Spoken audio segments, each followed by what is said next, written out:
Welcome to the 2025 Hart Conference Golf Media Day. I'm Hart correspondent Phil Fortaleza, and joining me now from Baker University are head coach Chris Gilbert and student athlete Gavin Dines.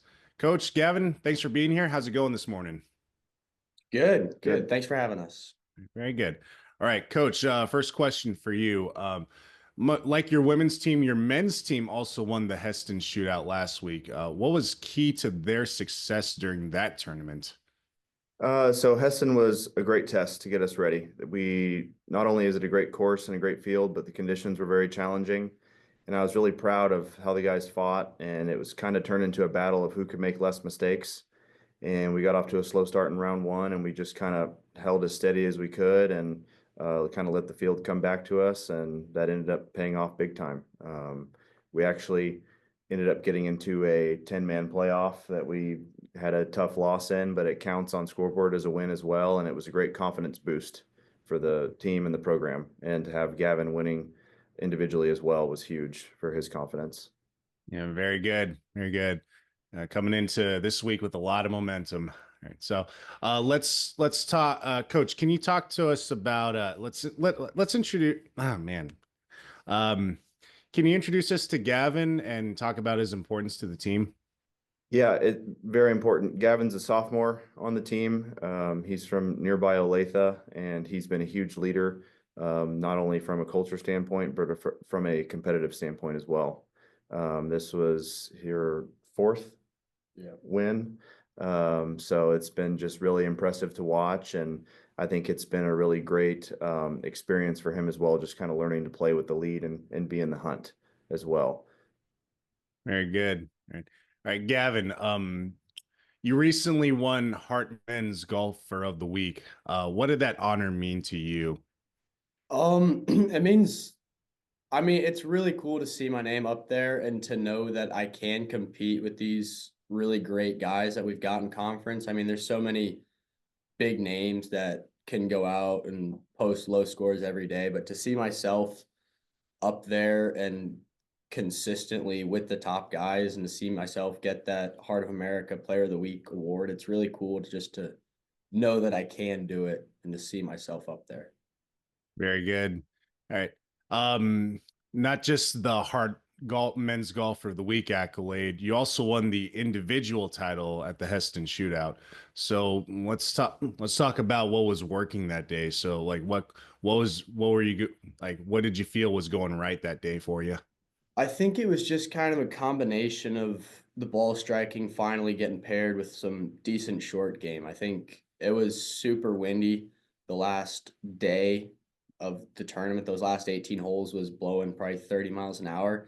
And I think just being able to stay mentally in it for all 18 holes and got lucky and had some good ball striking throughout the week and made a few putts that really needed to go in. So I think just having all of it come together at once was real handy in that time. Definitely, definitely. All right, Coach. Let's back to you. How's your lineup shaping up for the Hart Championships? We'll be rolling with a very similar lineup from the last few tournaments. We've actually really had a good spring. We were kind of up and down in the fall, and we've kind of got 1 through 5 being a little more consistent, and I think that's key. And we have to definitely keep that going for a conference. And the guys know the course, and they know what's in front of them. It's just kind of taking care of business and controlling what we can, and cutting down mistakes and being selectively aggressive when the opportunities present themselves. You talked about the competition a little bit, not just the course itself. How would you describe the field of golfers that are competing in the Hart, and how challenging the other teams are when it comes to an event where everyone comes together like the Hart Championship? So, how's the field looking in your view? It's definitely really strong. There's not too many weak links at all in this conference.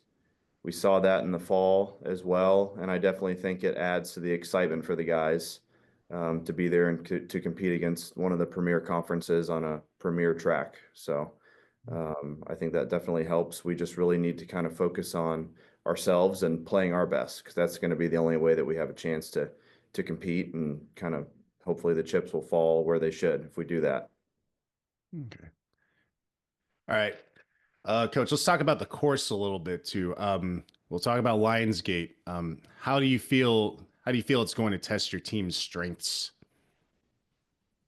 I think it's an advantage to our strengths. I think there's a lot of great scoring opportunities out there, and it can also play really firm and fast, especially when the wind picks up. And fortunately, we just faced a good test at the Bluffs when we played at Park's home tournament, and Heston that we talked about earlier in the interview as well was a great test as far as the wind and courses drying out and being firm and fast. So I definitely think that we can handle it for sure.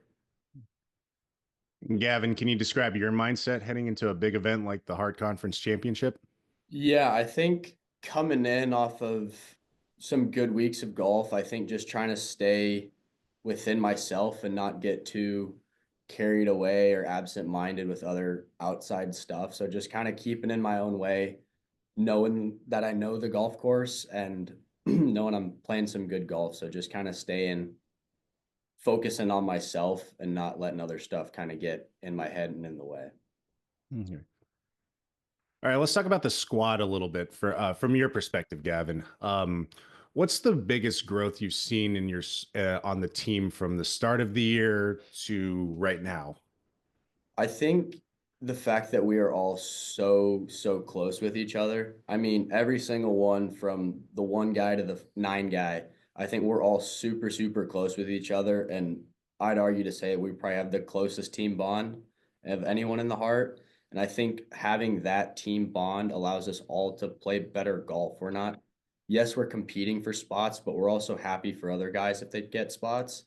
And we know most each other's swings, so we can fix each other that way on the range if we see something going wrong, and just kind of picking each other up if someone's down or not playing well and helping them out in any way. Because at the end of the day, we're all just a bunch of good buddies who happen to play some decent golf on occasion. I like that description. Bunch of good buddies. Sounds like the chemistry is rock solid with your team. All right, Gavin, last question for you, kind of a little bit more on the personal side. What are you majoring in? And do you have any what's your career aspirations post golf playing career? Yeah, so I'm a finance major this year. Like Coach said, I'm a sophomore, so I still got a few more years left. And then afterwards, I think I'll probably go be a financial advisor at a trust company here in town that I've got job ties to, and I've been interning for them. So looking forward to being able to go kind of give back and help my community afterwards. There you go. And take advantage of that networking too. Absolutely. That's for sure. All right. Thanks, Coach Gilbert and Gavin. Best of luck to the Wildcats at Lionsgate and the Hart Conference Championship. Thanks for joining us this morning. Thank you. Thank you.